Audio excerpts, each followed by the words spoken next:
So our team went back there and investigated and found out that her mom had been sold as a sex slave. She would literally chain her with a rusty, nasty chain around the neck.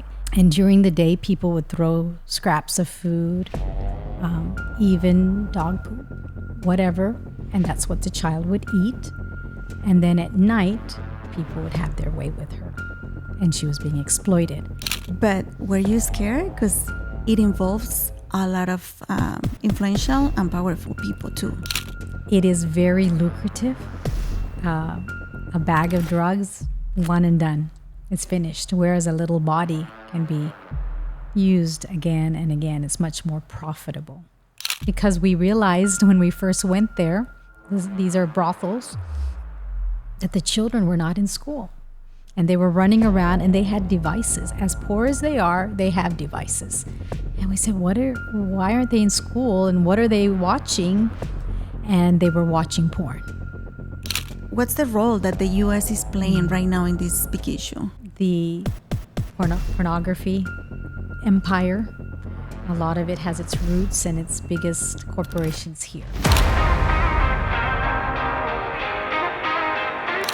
Every year, an estimated 1.2 million children are trafficked worldwide, forced into labor, sexual exploitation, or other forms of abuse. And on this episode, I'm talking to Liney Chacko, co-founder of Global Renewal, an organization dedicated to rescue children and protecting families from trafficking. Welcome to my podcast. How are you? I am well. Thank you so much for the privilege of being able to share today. This is a topic that I'm so happy that you are here today because myself sometimes put to the side because it's so painful. It's so bad that we prefer to avoid it instead of facing it and finding solutions because we're talking about human lives and little kids. But tell us a little bit about you, Liney, like how this call started for you. Yes, you're right. It is a very, very deep and painful, traumatic topic, but I believe all of us have a part to play in stopping it. So for me, I grew up here in America, in Dallas, Texas, great family, everything great, but there was an emptiness inside of my heart until at the tender age of 14, I had an encounter with Jesus Christ. And when he came into my heart, I began to ask him, what do you want with my life? And he began to show me that he was sending me to the nations of the earth. And although I was just 14 and I couldn't believe what I was sensing, I just said, okay, yes, if that's what you have for me, I will go. And so I joined a missions organization soon after school and began to go into different countries and into ghetto project type areas of New York and DC and all of that. But it was when I was in Asia after marriage. I married a great man of God who has a heart for the nations as well. And we moved 25 years ago to Asia. And it was there that I first began to hear about human trafficking. And I remember vividly the day I was watching a documentary. As I had 2 little children myself at that time, we have 3 now. And I heard about what was happening just miles away from the city that we were living in, Singapore. And I remember falling to my knees and saying, God, this can't be happening. This can't be people being sold, people being held against their will. This can't be happening. And I wept. And I feel like it was that first seed that went into my heart. Mm-hmm. You know, it's like when we open our hearts and let that in, let that pain in, God can use it. Yeah. And it took many years later, but we kept hearing it again and again. And it was when it was on our territory right in front of us that we said, we can't just wait for someone else. This is happening in front of our faces, and God is putting this burden in our hearts because he wants us to be a part of it. And that was how that call started. But you have to be very brave too, right? Because sometimes we see the issues and we want to do something about it, but we don't know how.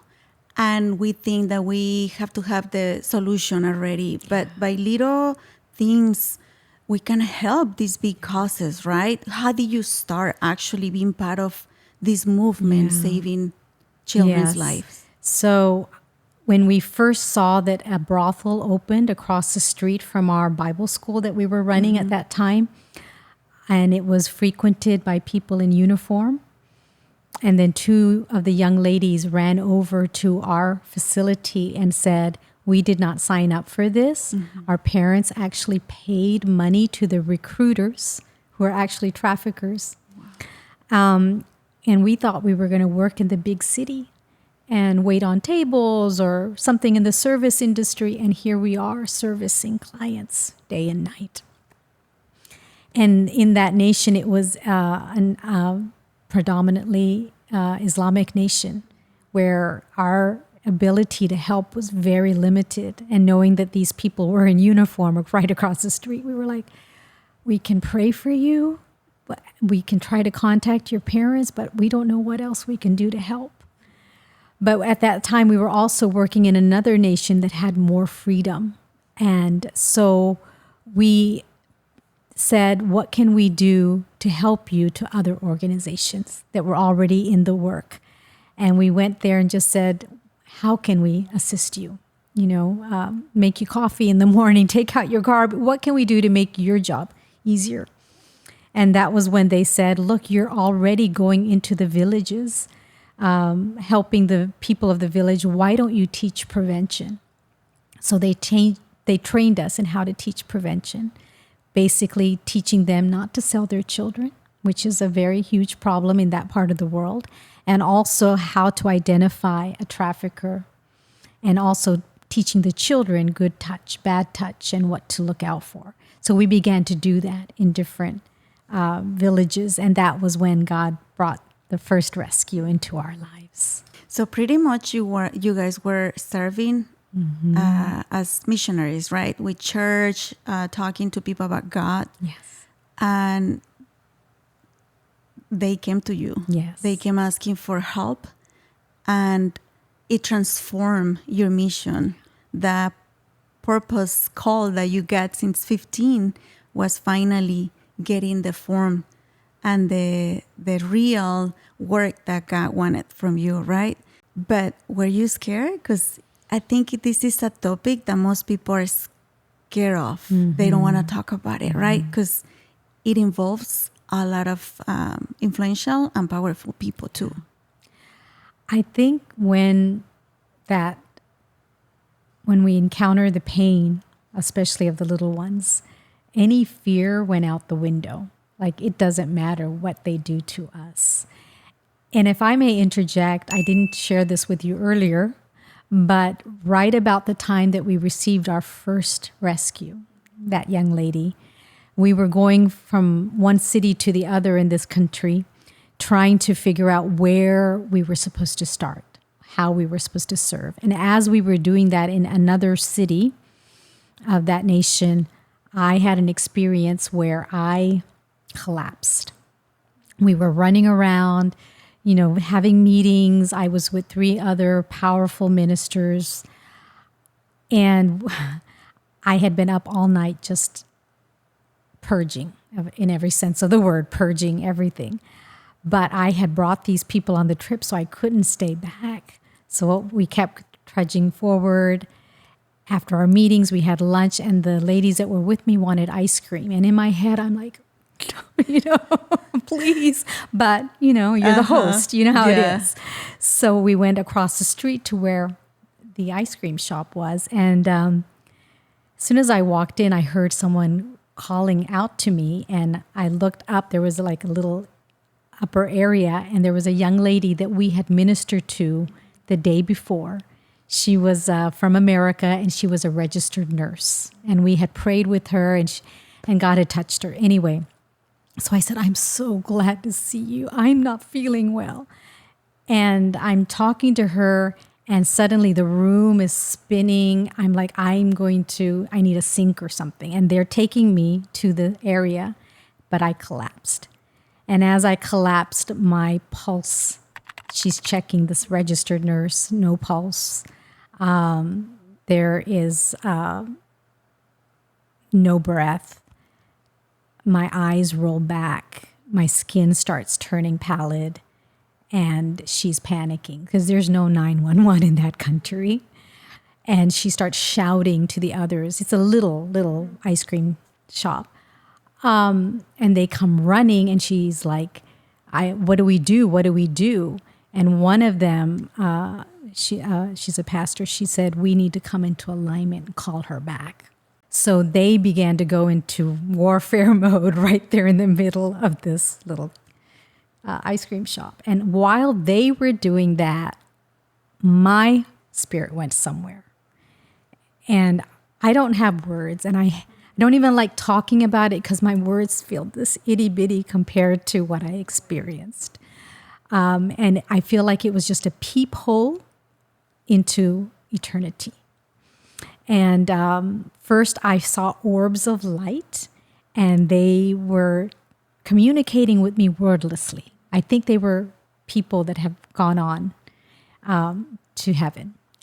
I don't remember what we talked about, what we were communicating. And then suddenly the scene changed, and I was in a place that reminded me of my favorite place when I was a missionary in the jungles of Papua New Guinea. There was a tree that I would sit under and talk to Jesus. And it was like the Lord recreated that for me. And I knew that Jesus was nearby. I could sense his closeness. But more than that, I also sensed this feeling of satisfaction, of satiation on every level, molecular, cellular, emotional, every level of my being was satisfied. I shall not want nothing. I wanted for nothing. I wasn't thinking of my husband, my 3 kids, nothing, but to be there. And then suddenly I began to hear what I thought was water, like a cascading brook, like water, beautiful sound of water. But then I listened and I realized it's not water, it's children. It's a sound of children laughing. And I'm just taking all this in, and suddenly, faintly, I hear my name being called, and I realize it's the women in the coffee, in the ice cream shop, and they're calling. They are waking me up, or they are bringing me back. And I thought, hush, please don't do this, because I did not want to come back. And I knew that if I responded to them, this would be over. So they kept calling and calling. It got louder and louder and louder. And I was here. Wow. And we just tried to process that. We went back to where we were staying and just sat and said, God, what was that? You know, for me, it was glorious, but for them, it was like, oh my gosh.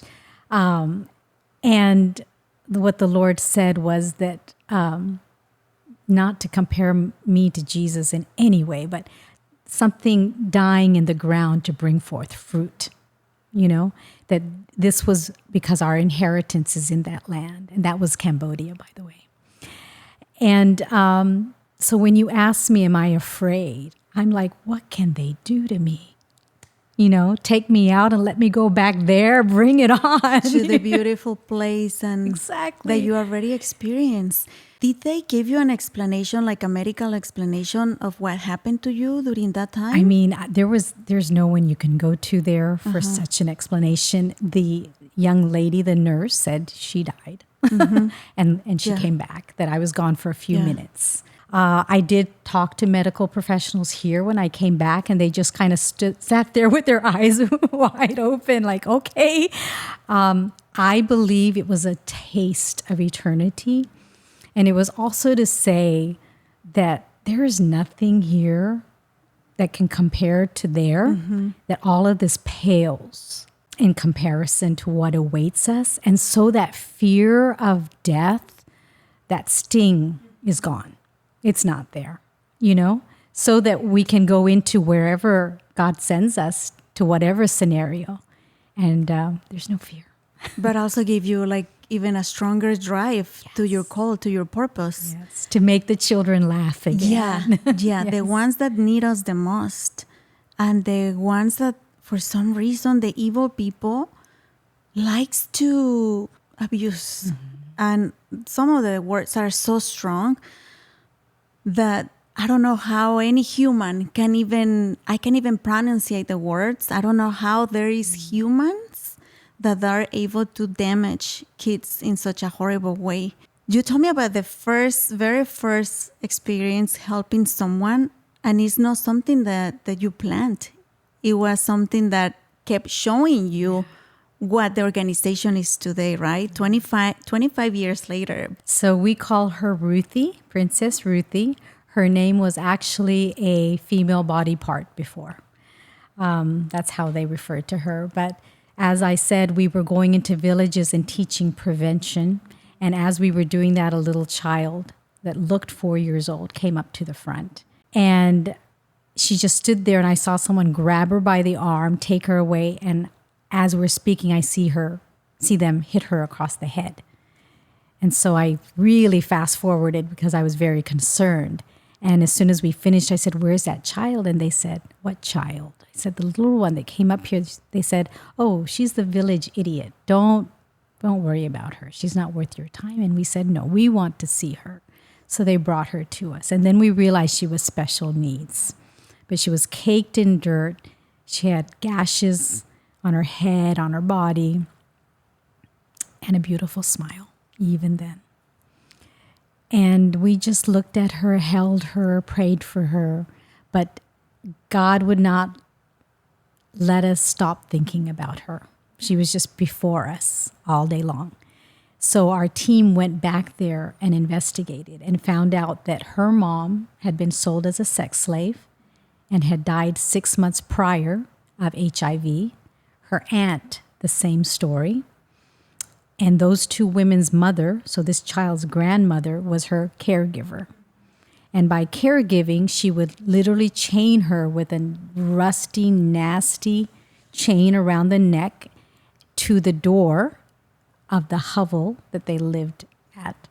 And during the day, people would throw scraps of food, even dog poop, whatever. And that's what the child would eat. And then at night, people would have their way with her. Oh my God. And she was being exploited. So we heard that, and our hearts were just crushed. And we said, we can't leave her there. 4 years old. She looked 4. She was emaciated, tiny, Oh my tiny. gosh. I'm a mother of a 4 years old boy. And I can imagine that. Yeah. And at that time, our daughter was around 4 or 5. So it hit me the same way it's hitting you. Our team went back and asked the grandmother, could we have her?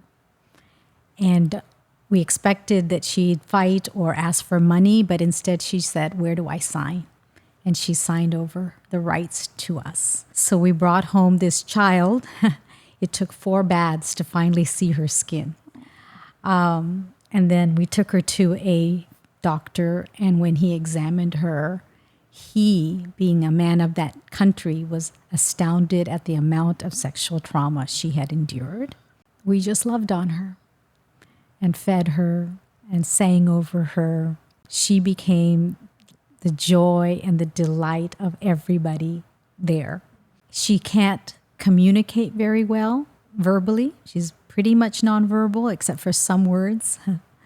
But when we would worship to Jesus, she would make up her own words and sing and dance just from within her. It just came. So that was when we said, Lord, if there are more children, we will receive them. I said she looked 4, she was 7. By the dental work we had done on her, when the dentist, that was the only way we could ascertain her age. Wow. So that was how Selah House is what we call our safe houses. That's how it started. What's the issue? Or what's the root cause? It's a cultural thing. It's poverty. It's ignorance. It's just bad people. All of the points you brought up, I would say it's a conglomeration of it all. It is very lucrative. A bag of drugs, one and done. It's finished. Whereas a little body can be used again and again. It's much more profitable. It's also in, especially the nations that we serve in, it's become culturally normal. It's become normalized. If we can't eat this month, little Susie will be our sacrifice lamb. And you couple that with concepts like karma. Maybe she did something in her past life and she needs to absolve her sins, and this is a way by helping us. So there's so many components to this. So education is a key component. I mentioned that we began by training leaders, pastors, all of that. We continue that with the message of prevention, identifying traffickers, giving value to women and children, so that on a community grassroots level, people can be educated. And that, I think, has been pivotal. When the people of the land understand the issue and they begin to implement the teachings and the concepts into their people's lives. And I think today too, because we have access to so much information, right? And we can see what's going on in every corner of the world. Almost everywhere there is a phone or there is someone sharing information, we can see these issues. I imagine back on the days, it was harder to identify and to fight against these issues. How do you fight against cultural things or traditions? I remember it was 2-3 years ago. I remember seeing a video, and it was all over the news, about the Dalai Lama kissing a kid. And I remember, and I'm asking you with all the respect, because I know your roots are from that culture, but you were born here with different values. How do you go against these traditions or this? Because they say it was something normal, that even that kid was blessed by the Dalai Lama doing that to him, which was, I think he pulled his tongue with his tongue. It was an obscene kiss to me, right? But many cultures excuse this type of abuse to kids. It's a very good question, because you don't want to superimpose your concepts and your culture on what the people of the land have grown up in, and we need to honor their culture. But for us, when it goes against biblical culture, that the culture of the kingdom supersedes everything. And that's when we bring in the value of women and children, and how in the eyes of God, when you hurt one of these little ones, that to God is worse than anything. Jesus spoke about that over and over again. Don't offend one of these little ones. And realizing that when we can tell them, when we talk to the children, these acts, that hurts them. Yeah. This opens doors of trauma and pain that lasts for years. So how can you call it good and culturally something that we honor? You cannot, because it's hurting them. And it is not the culture of God's kingdom. And I think it's very important, and you were talking about that education of telling kids what's good and what's bad, right? And what feels good and what feels bad.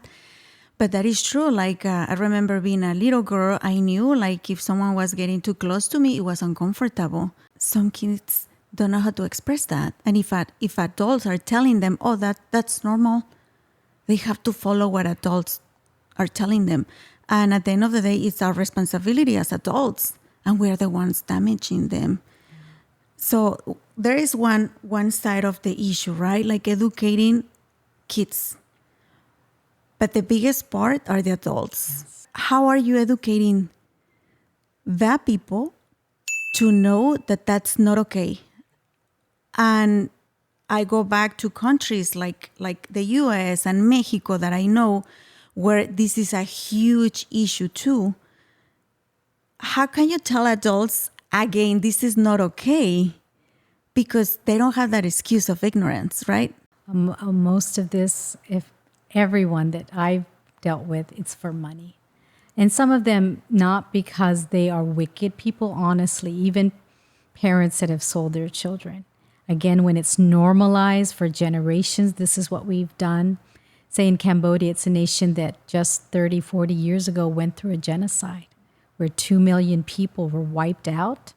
And most of the adults that we work with, they never had parents. So it's not been modeled. So we take a lot of time to teach parenting skills, just nurture, just things that we think are basic. We try to help them. And then micro enterprise opportunities. What can we do to elevate your homes so that you can take care of children and understand your role? But yeah, a lot of it boils down to money. I would say 75 to 80% of the time, that is the issue. And it is easy money. And it is a lot of money. One issue is sexual abuse, right? And I'm going to start saying a lot of like really hard topics here, but once the body, it's done with their work or their work that they have in plan for them, is when other things start, right? It's like a horrible cycle Drug that never ends for alcohol. these kids. Even organs and killing them. Oh my gosh. Absolutely. Labor slaves. We're actually right now this week in the process of bringing in 5 children. Of that, 3 of them are labor slaves. I'm talking about one is a 9-year-old, and she has been sold into a home to do all the housework, all the cooking, all the cleaning, taking care of a baby, all of that, against her will. She was taken, and this is what they're being made to do. And yes, organ trafficking is huge. It's huge. What is the biggest challenge for you and the organization? Is it to educate, or is it to fight the buyers? Because this issue wouldn't exist if there were no consumers, right? Yeah. I would say the challenge is how to educate, because that is the key. We're not the ones that go and bust down doors and, like movie style, Rambo style, pulling them out. We're not against it. We'll do it if we need to. Yeah. But so that's why we go into especially underprivileged villages. We adopt them, slum areas, and just sit with the people and listen to them. What are their struggles? What are they going through? How can we add value to them so that they in turn can add value to their community, to their children? In a few of the brothel villages in another nation, we set up learning centers because we realized when we first went there, these are brothels, that the children were not in school. And they were running around and they had devices. As poor as they are, they have devices. And we said, why aren't they in school and what are they watching? And the mothers told us, we can't afford it because this nation is made up of thousands of islands. And to go from one island to the next to school was too expensive for them. And they were watching porn. They were seeing it live in the evenings and then watching it during the day. So we began to just gather the children and we used one of the rooms and teach them just basic, to keep them away from all this nonsense and also to give them exposure to the scriptures and to songs and to love. And that has been so effective. And then we take the mothers aside, never ask them who you are, what are you doing, none of that. We just sit with them like you and I are sitting on the floor though, with flies and a dog or a cat walking through and just sit with them. And it's been the most amazing thing to see just miracle after miracle happening in their lives. Some of them healed of diseases, set free from demonic influences, get out of that lifestyle and have new opportunities, start going to school. It's been amazing. So I think the challenge is education as much as we can. And that's why we believe in teaching and training, because you and I can't go everywhere. I mean, your podcast can go places I'll never go. But when the people of the land rise up and begin to take the message, we're multiplying. And honestly, to tell you the truth, in Cambodia, the first time we shared with Christian leaders about this problem, they looked at us and they said, those women, they're not worth anything. They choose to do that. My heart broke. And I said, no, have you ever talked to them? And they hadn't. And we began to share stories and talk to them. The second session that we had with them about this topic, I saw them begin to weep. And I saw them get on their knees and start to cry out to God for their women, their sisters, their mothers, their daughters. That was when I knew, okay, it has begun. They got it.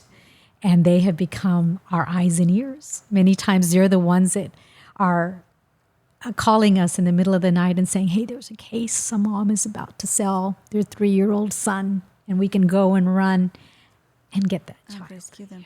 Because you were telling me that in some of the places, you guys cannot present the organization the way it is. Correct. Because it's not safe. Correct. So it's more word of mouth, the way the victims come to you asking for help, right? Correct. We can't put up signs Yeah. because then we would be blacklisted and targeted. Yes. So we rely a lot on the people of the nations because right now we work in a democratic socialist nation, a communist nation, and a Muslim nation. Yeah. So, but again, the vision is that the people of the nations. Yeah. What's the role that the U.S. is playing right now in this big issue? Yeah. Unfortunately, a lot of the filth that's propagated originates here because we're so technologically advanced. The pornography empire, a lot of it has its roots and its biggest corporations here. And that is what my children are watching on their devices in those nations. So I think a lot of the minds and the brains and the operations behind what is going on in the trafficking world, the rings that are operating, come from the United States. I always hear that the border with Mexico is one of the biggest breach, right, for that to happen. But what the Border Patrol does is not just blocking immigrants like me to come to work here, but they supposed to be there protecting, preventing these type of issues to happen because a lot of the kids are brought to the U.S. through the border with Mexico. Yes, especially unaccompanied minors. Like you mentioned, my husband and I did go to the border. This was during the time when there was so many crossings and so many people coming in. And we spoke to a few organizations, and unfortunately, they were like, there's not really a problem.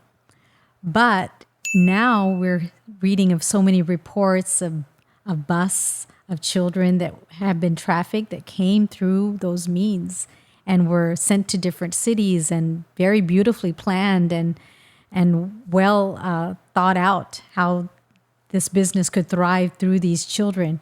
But thank God that many of them are being discovered and restored back to their families. Yes, exactly. So that protection is also for the children. And I think it's worth it. I think it's worth whatever pains you and I'm an immigrant, by the way. I came here with my parents when I was 3. So yes, it's sad that many can't come in as freely as they could, but for the sake of the children, it's worth it.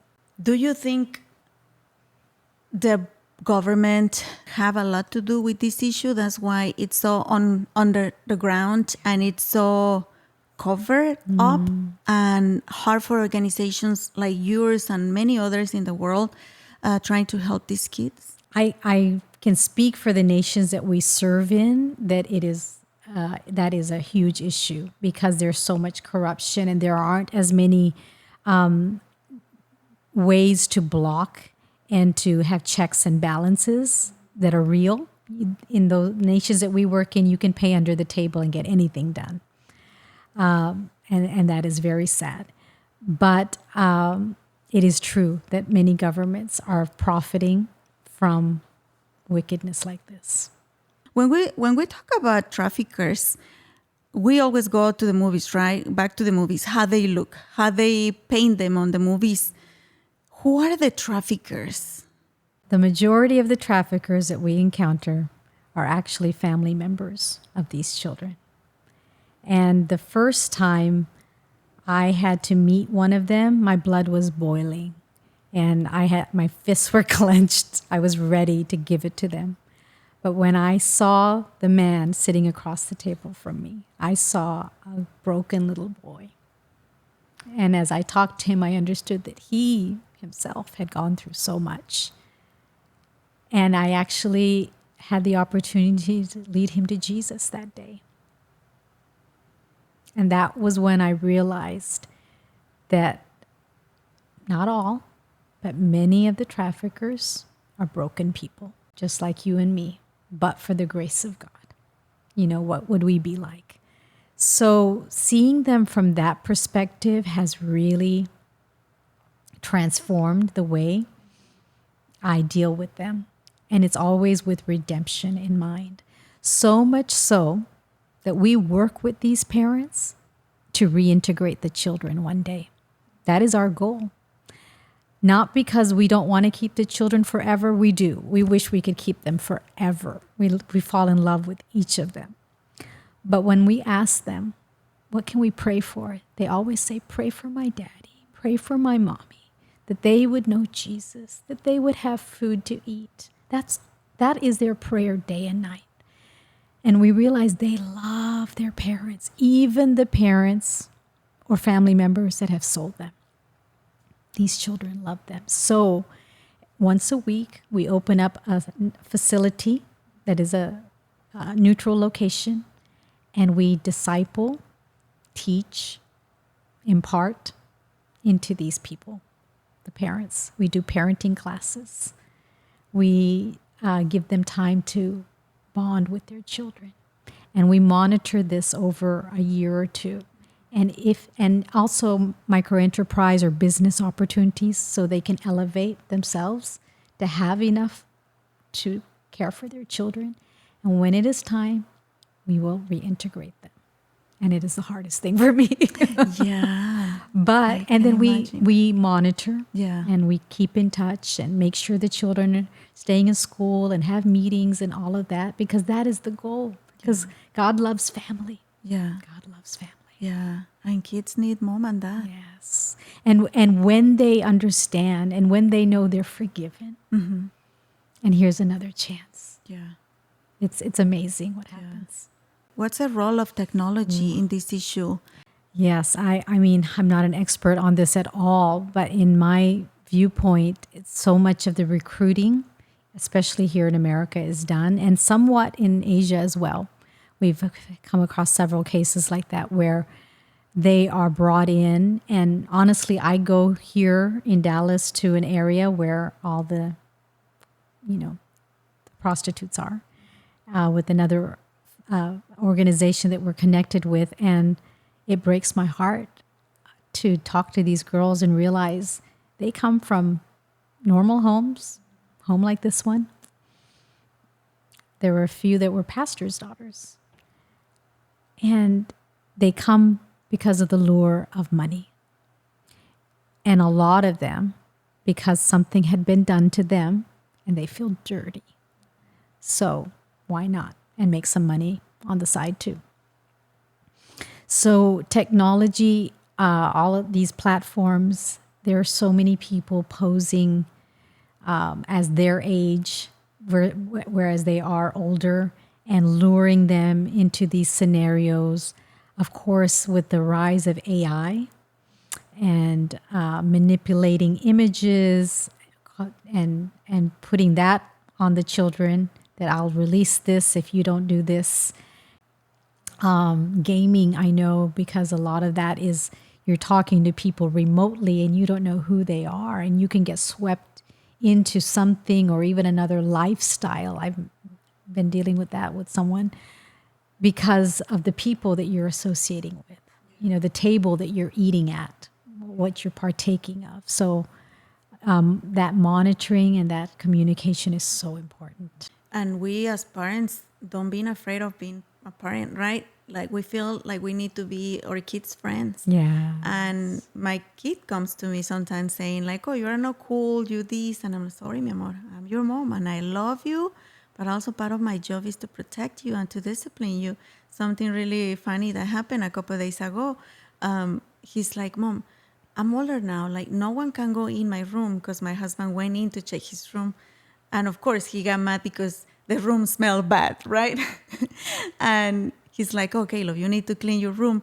And he came to me expecting from me to protect him or to agree with him. Like, Mom, I'm 60 now. Like, you guys don't need to, you guys don't have any business in my room. I'm like, mi amor, we have all the businesses in your room. Your door stays open. I know when you are changing or something, of course, you have your privacy too, but I'm your mother, he's your father, so we can go in your room at any time. The same way you can go in our room too. If the door is locked, you cannot go in, but you can go at any time when you feel bad or you need anything, I am there for you. So I think we are bombarded or having groomed with that information that we parents need to be cool and need to give all that freedom to our kids. Yeah. That is just exposing them to more dangers. And with the video games, this Escort, the Escort app, is that the name? Discord. Discord. The Discord is another thing. The Discord app is one of the most commons that these people use to communicate with kids. Same with Roblox. Roblox, that seems to be a video game for kids, is the one that is on the news all the time because older men or even, older men are telling girls and boys to meet them in certain places through those gaming apps, which is very scary, and we need to be there all the time. Yeah. Did you see where my kid's computer is at? Yes. He has no technology in his room or upstairs. If he wants to do something, needs to be in front of where I wash my dishes because I'm washing dishes and I'm watching his screen as well. But not many parents do that. No, it's a lot of work. It is work. And we're all busy. And yes, but what you're saying is so true.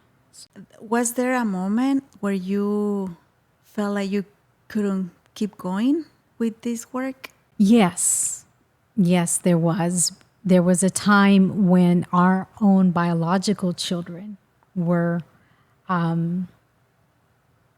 troubled, how shall I say, they were affected because we were living in one of the nations where all of this is going on and they were being exposed to it. So at that moment, it was like, oh my God, we love all of our children, biological and the safe house children, but when I saw that they were being touched by this enemy, that was when we made the decision to move back to America. And my husband and I make trips back to Asia almost every 2 months, sometimes 3. But that was a hard time because we saw the enormity of that monster and that it was coming for ours. It was like an attack on our children. And thanks be to God for his amazing, immense mercy and love that God has restored and healed their hearts that were really affected, and God did miracles in them, and they're doing great. But that was I would say a point when it was like, oh wow, this fight is real. And it was a little hard to breathe for a few days, but here we are. We kept going. What can we do as society to support these causes? Obviously protecting our own family and our kids, but to stop turning the other way because we think it's such a horrible issue and it breaks our hearts and we just prefer to look the other way. What can we do? Yeah. I would say, first of all, the very fact that anyone is listening, that's because you've been marked. You have just been recruited into this army that's going to stop trafficking. I believe in our lifetime, that's our goal, that we don't have a job, that this is finished, this is done, and children are safe. I am just naive enough to believe that, that it can be done if enough of us wake up. And then I would say that walk through the doors that are in front of you. If you hear about an organization, volunteer, or an opportunity to give, to help support children that are coming out of these kind of situations, give.